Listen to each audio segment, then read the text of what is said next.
అందరికీ నమస్కారం. నేను మీ Anasuya Bharadwaj. Please like, share and subscribe మన గుంతకల్ న్యూస్. మన గుంతకల్లు న్యూస్ కి స్వాగతం.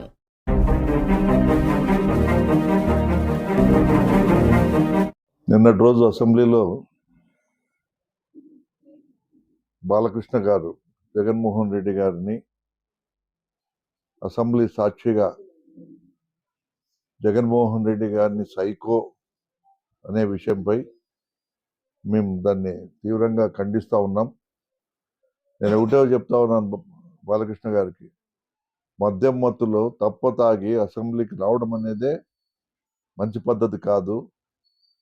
మరి ఆ కండిషన్లో నువ్వు వచ్చి సబ్జెక్టు తెలియకోకుండా ఇష్టానుసారం నువ్వు జగన్మోహన్ రెడ్డి గారిని ఇటువంటి పదజాలంతో మాట్లాడటము మంచి పద్ధతి కాదు. నిన్ను హెచ్చరిస్తున్నా బాలకృష్ణ.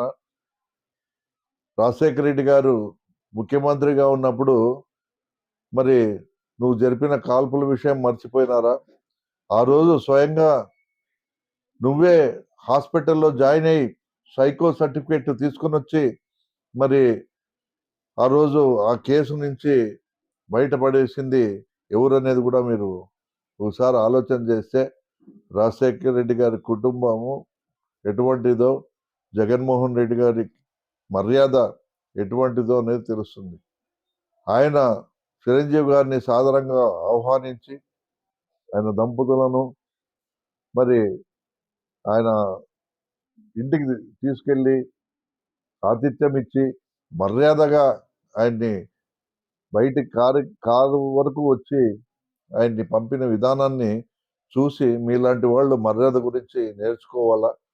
ఏదో ఇష్టానుసారం అధికారంలో ఉన్నామని మదం ఎక్కి మద్యం సేవించి ఇష్టానుసారం మాట్లాడితే నీ ఫ్యాన్స్, నీకు కావాల్సిన ఫ్యాన్స్ లేకపోతే నీ అభిమానులు మీ పార్టీ వాళ్ళు సహించవచ్చు, కానీ వైఎస్ఆర్ కాంగ్రెస్ పార్టీ సంబంధించిన నాయకులు కానీ, కుటుంబ సభ్యులు కానీ, అభిమానులు కానీ ఎవరు దీన్ని సహించరు. ఇటువంటి మాటలు ఇంకోసారి మాట్లాడితే మాత్రం తగిన విధంగా నీకు బుద్ధి చెప్తామని కూడా హెచ్చరిస్తూ మరి నిన్ను పద్ధతి మార్చుకోమని మీకు తెలియజేస్తా ఉన్నాం.